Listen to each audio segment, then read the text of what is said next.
Hello guys, C S S P M S Guru میں آپ سب کو خوش آمدید۔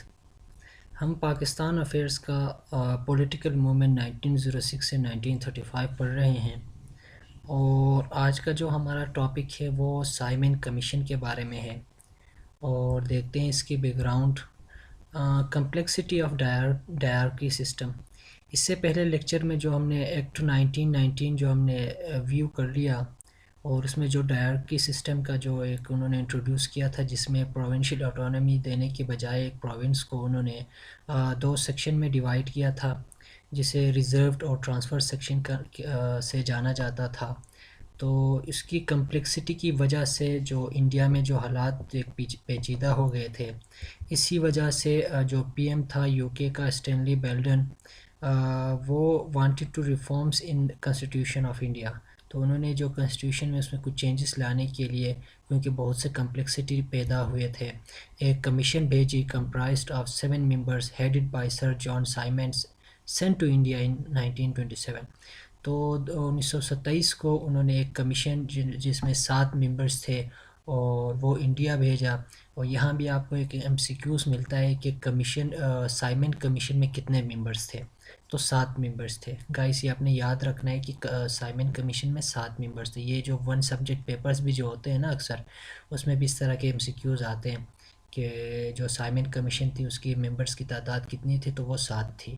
اور یہ کمیشن 1927 کو انڈیا آئی، اور یہاں کہ the commission published its report on 1930 known as Simon Reports with 2 volumes۔ اور اس نے جو اس کی ایک رپورٹس تھی وہ 2 والیومز پہ مشتمل تھے، انہوں نے تقریباً 1930 کو سبمٹ کیے تھے۔ تو اس میں میجر ریکمنڈیشنز کیا تھی، میجر پوائنٹس کیا تھیں، وہ ہم دیکھنے کی کوشش کرتے ہیں، وہ ہم یاد کرنے کی کوشش کرتے ہیں۔ پہلا جو تھا abolition of dyarchy and introduction of provincial autonomy.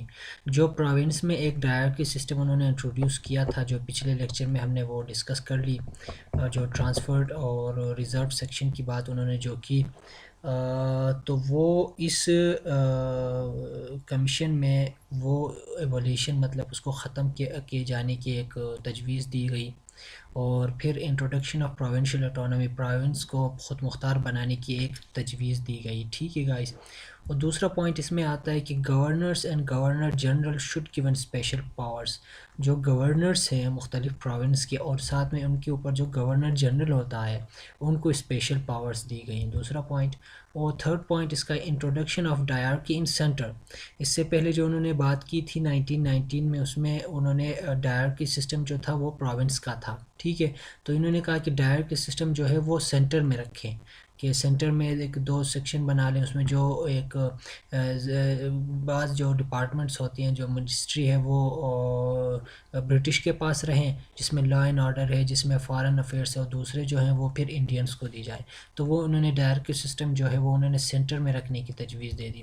اور پھر recommendation of federal type of government, انہوں نے یہ بھی تجویز دی کہ ایک فیڈرل ٹائپ کی گورنمنٹ ہونی چاہیے، جس میں ایک سینٹر ہونا چاہیے، اس کے ساتھ پھر آٹونومی، پروونشل آٹونومی مطلب اس کے ساتھ پروونس ہونے چاہیے، ایک سینٹر سسٹم ہونا چاہیے۔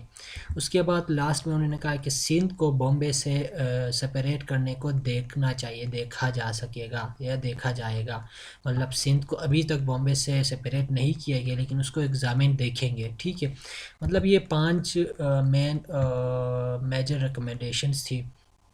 ایک یہ تھی کہ جو ڈائرکی سسٹم پروونس میں اس کو ڈیوالو کیا جائے، اور دوسرا جو ہے گورنر جنرلز اور گورنرز کو اسپیشل پاورز دی جائیں، تیسری ڈائرکی سسٹم سینٹر میں انٹروڈیوس کیا جائے، اور فورتھ پہ جو فیڈرل سسٹم ہے اس کو انٹروڈیوس کیا جائے، ففتھ کو جو سپریشن آف سندھ ہے اس کو ایگزامن کیا جائے۔ تو یہ مین پوائنٹس تھے ریکمنڈیشن کی۔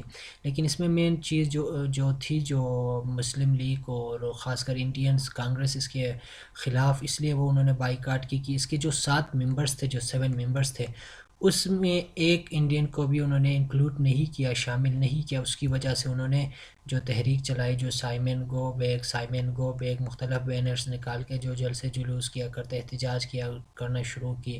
ایک میں کئی ڈاکومنٹری دیکھ رہا تھا، اس میں جو ایک پتنگ بنا کے، پتنگ کے اوپر جو انہوں نے لکھ کے کہ سائمن گو بیک، اور پھر جو جہاں رہتے تھے یہ سائمن کی جو ٹیم، تو اس جو گھر تھا ان کا، جو اپارٹمنٹ تھا، وہاں اس کے اوپر وہ پتنگ لہراتے تھے اور اس کو پھر اس طرح کچھ ان کو میسج دینے کی کوشش کیا کرتے تھے. تو Simon commission did not include a single Indian was an insult.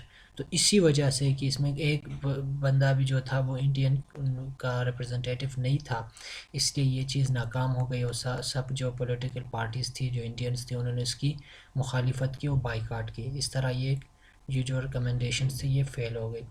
تو آج کا ہمارا لیکچر یہیں ختم ہوتا ہے، اور اگلے لیکچر میں ملتے ہیں. تب تک اپنا خیال رکھیں. اللہ حافظ.